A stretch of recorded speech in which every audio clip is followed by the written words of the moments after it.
My sister's boyfriend offered me a ride home from university. Nothing more, nothing less. But she twisted it, accusing me of trying to steal him. Things got worse when he broke up with her after she kept threatening to harm herself during arguments. Instead of taking responsibility, she blamed me for the breakup, insisting I was the reason he left. I was caught in the middle of chaos I never asked for.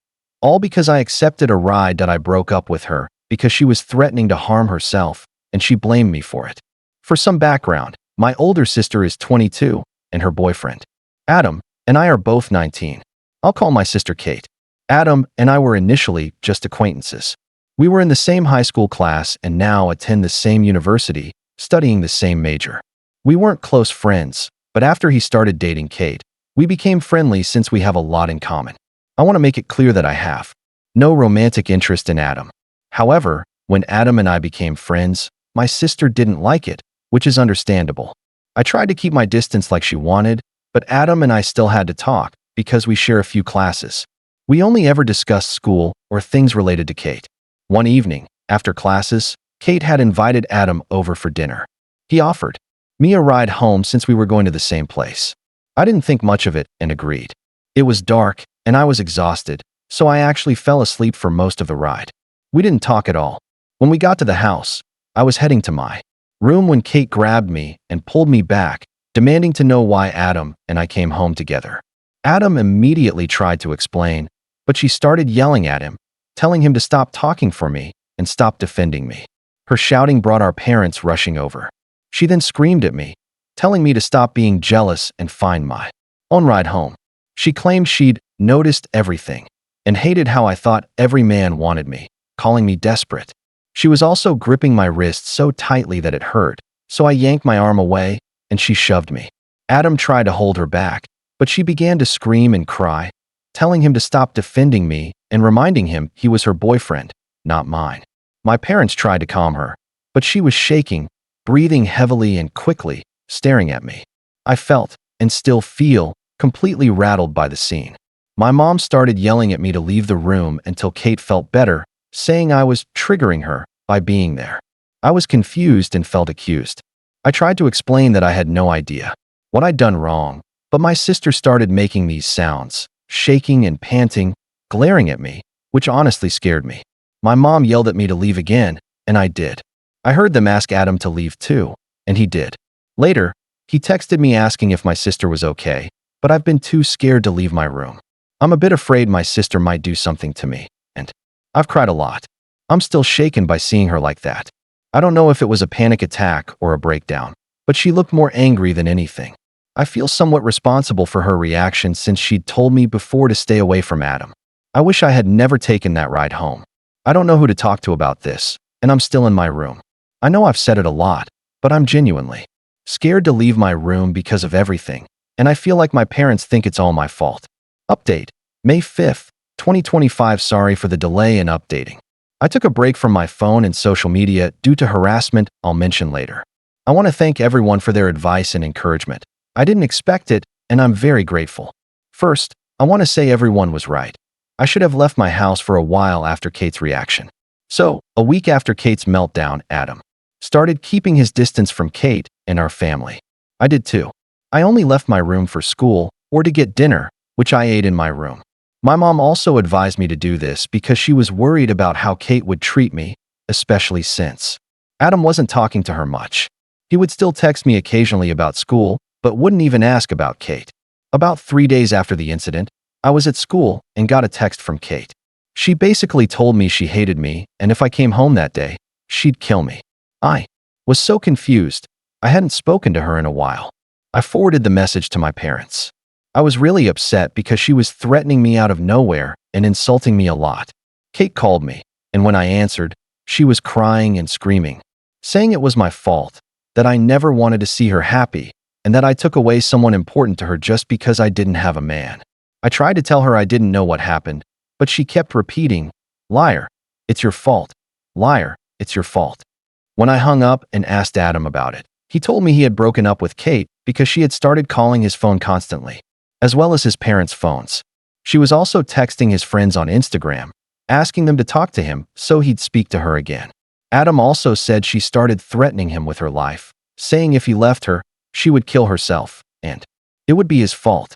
I didn't believe him at first because I'd never seen or heard my sister act like that, so he showed me the texts as proof. He told me he couldn't handle being in such a relationship because he was now afraid of her.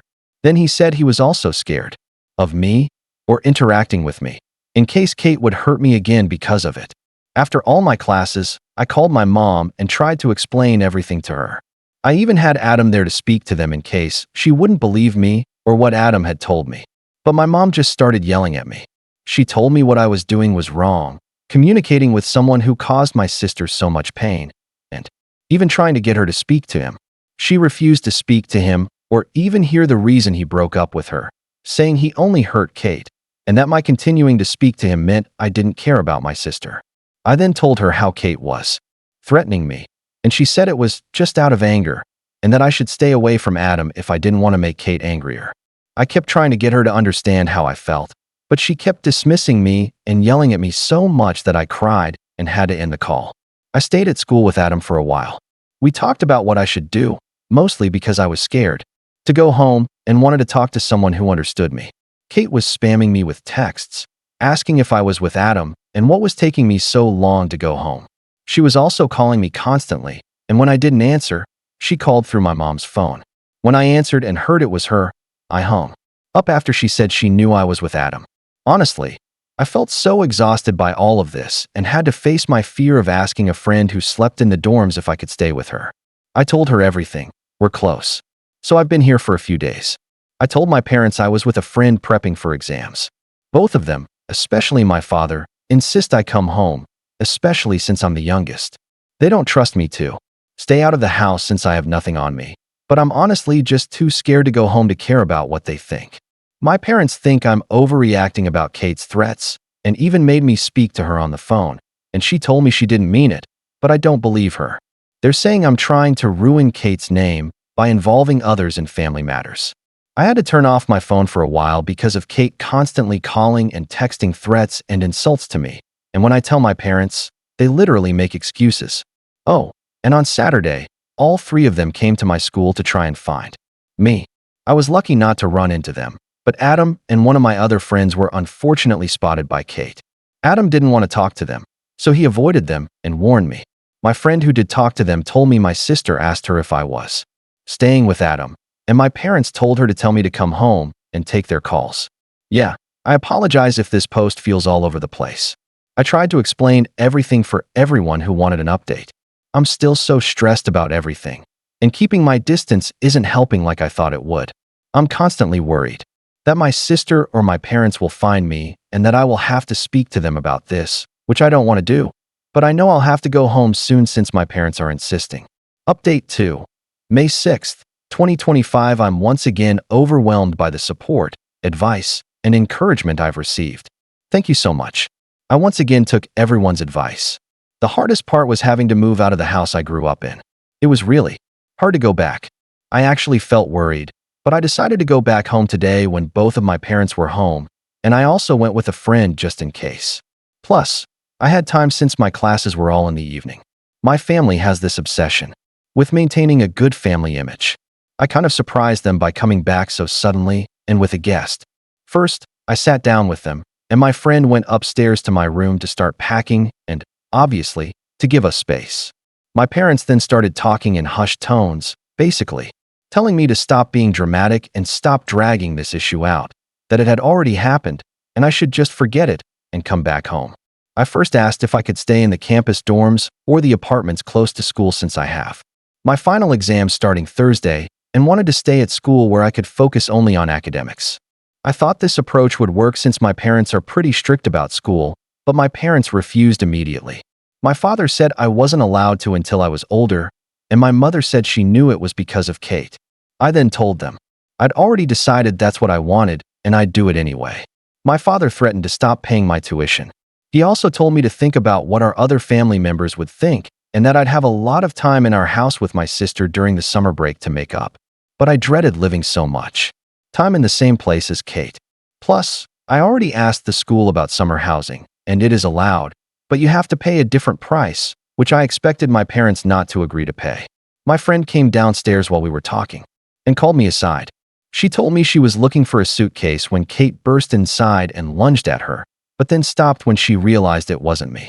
My friend said she was scared and wanted to leave, and I felt scared too. I took my friend to my parents and told her to repeat what she'd just told me. My mom just sighed. She told me to go if I wanted and see how I'd survive without them. I looked at my dad, but he didn't say anything. I asked if I was allowed to leave, and my dad said I could go. But as long as I wasn't under his protection, I shouldn't expect anything from them. My friend told me it was okay, and she'd help me pack. So I asked my parents to tell Kate to come downstairs, and Mom said Kate could do whatever she wanted since she lived there. So my friend and I just went upstairs. My room was wide open, and my friend and I actually hesitated to go in, but Kate wasn't there. I packed most of my clothes, not everything, then we left immediately. Afterward, I decided to speak with the school about on-campus housing with my friend and explain my entire situation. I was actually allowed to have it if I took summer classes or an internship, but since I'm a freshman, an internship would be harder, so I'm choosing to do summer classes. I was then asked to speak to the campus safety officers concerning my sister and the threats she made against me, but I'll go with Adam tomorrow since we both have evidence. I had a lot of work getting my stuff to the dorms, as well as an evening class to prepare for. I called my father afterward and told him about the housing and fees. Then I asked again if he was really not going to pay my fees or support my other expenses. He said he'd pay for school fees and housing, but I'd have to figure everything else out, like food and stuff, which I think is manageable now. Regarding pressing charges, I don't want to risk being cut off financially by my parents since I'm not ready to pay for my own fees yet. Plus, after I blocked my sister, she stopped bothering me. But after my friend told me that Kate lunged at her when she came home, I'm worried she'll do that again to me. And a lot of comments in my posts have given me scenarios which made her scarier. But Adam wants to file a restraining order against her. For some reason, he hasn't blocked her, just muted her, but he views all her texts and even forwards some to me or sends screen recordings of voice notes she sent to him. And yes, we are actively communicating because we are going through the same issue. I hope to just receive protection from Kate, even if it means spending my entire summer in school. I'll do it. I'm not sure what's going to happen tomorrow, but even now, the school has said they're not letting people into the dorms area, so I'll be safe until then. To the people hating on me for not pressing charges earlier, I hope you understand I fully depend on my parents for everything. I was worried that if I did, I'd be cut off. But after my finals, I want to try and get a job so I can earn some money during the summer, and hopefully, I'll get used to this independence. This is my final update. Thank you for all the support. I'm okay, so is Adam, and we'll continue working on making sure we're both safe. Video 2. Exposing a cheating fiancé. My best friend's fiancé was cheating with her boss, so I sent him the photos. Everyone said I ruined their relationship until I found out she was getting promoted for sleeping with him. So we got them. Both fired. Carlos and I have been friends for 28 years because our mothers were great friends. We've spent basically our entire lives together, despite being very different. He's more outgoing, makes friends easily, and always has silly jokes ready. I, on the other hand, am more reserved, calculated, and controlling. Our mothers always said we were like black and white, but somehow, we just clicked. Carlos recently got engaged to his girlfriend, Marlene. They've been planning their wedding for a couple of months. While I don't particularly like her, mostly because of her "look at me, I'm here, everyone look at me" personality, we never really fought. It was just a gut feeling. This whole mess started 2 weeks ago. I was walking my dog, Kimmy, a rescued 10-year-old German Shepherd, named after the Formula One driver, when I saw Marlene with another guy at a bar. They were sitting at a table talking. Nothing strange, I thought. But then, when we were at the crosswalk, waiting for the light to change, Marlene and the guy started kissing each other quite passionately. I was taken aback for a few moments, but quickly pulled out my phone and took a photo and a quick video, zooming in on them. Here's where the first thing happened. I immediately sent the photo and video to Carlos, almost certain there had to be some kind of explanation for this. I mean, they were engaged and planning a wedding. Carlos saw the photo and video but didn't reply. For 2 days, just silence. Then, 10 days ago, at 3 a.m., he showed up at my house while I was sleeping. I saw him on the monitor, and when he approached the door, still a bit sleepy, I just saw his bags and told him one of the guest rooms was upstairs and that I'd just refilled the fridge. Then I went back to sleep. The next morning, he told me what happened. Apparently, Marlene had been cheating on him for 9 months with this guy. When he confronted her with my texts, the photo, and the video, she dropped the cheater's act, in Carlos's words. He went straight to my house after spending hours yelling and arguing with her. I asked him what his plan was, and he said he didn't want to see her for any reason and needed to break off the engagement. I agreed with him and told him he could stay as long as he wanted, but to just not tell my 7-year-old adopted daughter about this mess, because she's innocent in all of this, and drama is the last thing she needed. So, to the main point of this post, apparently, I became the real reason they broke up. Since Carlos arrived at my house, it's like everyone has turned against me, saying things like, "None of this would have happened if you had your mouth shut," and similar nonsense. But every time, my response is, "Thanks for letting me know, and go to hell." I reply this to the barrage of texts, calls, and people showing up at my house. Sincerely, I don't feel very guilty, but many are saying I shouldn't have sent him the photo and video immediately and instead should have talked to Carlos first.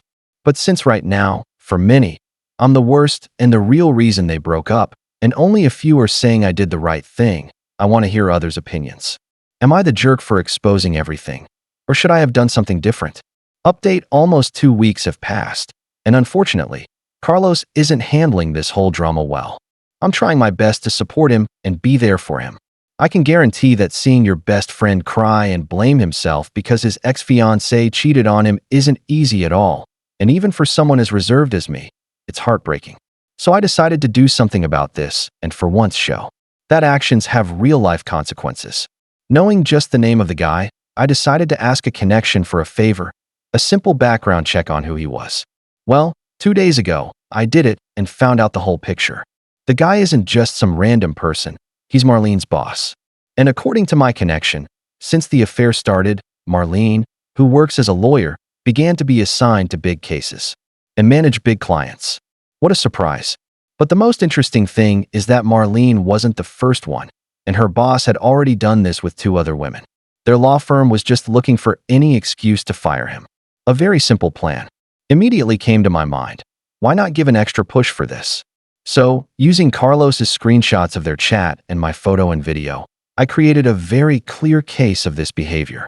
The most surprising part was when I told Carlos about this. I was extremely clear about what would happen, the consequences of this, and how he needed to think carefully before regretting it. But his reply surprised me. "Hell yes," he said immediately. So we sent the evidence through a temporary email, and well, yesterday, the good news showed up extremely quickly. The firm fired Marlene's boss on the spot, and her too. I wasn't really expecting her to be fired, honestly, but apparently, karma doesn't show mercy. So guess who had a meltdown today, screaming and yelling every insult you can imagine at my house? Exactly, Marlene. She screamed for like 2 hours that we ruined their life, that she knew we were the ones, how she would sue us for ruining her life, and all this type of stuff. But again, what I couldn't imagine is that one of my neighbors called the police on her. And through the cameras on my gate, the police officers had to physically drag her into their car. Then they had a talk with us, but we obviously played dumb and explained a bit of the situation. Fortunately, they understood and didn't press further on the issue. Do I feel bad about it? Do I feel guilty? Absolutely not. Actually, seeing Carlos laughing at Marlene having a mental breakdown was quite surprising and funny at the same time.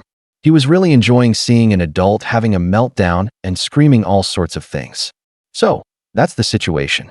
I really hope I don't have to update again because now the focus is just seeing my best friend smile and laugh again.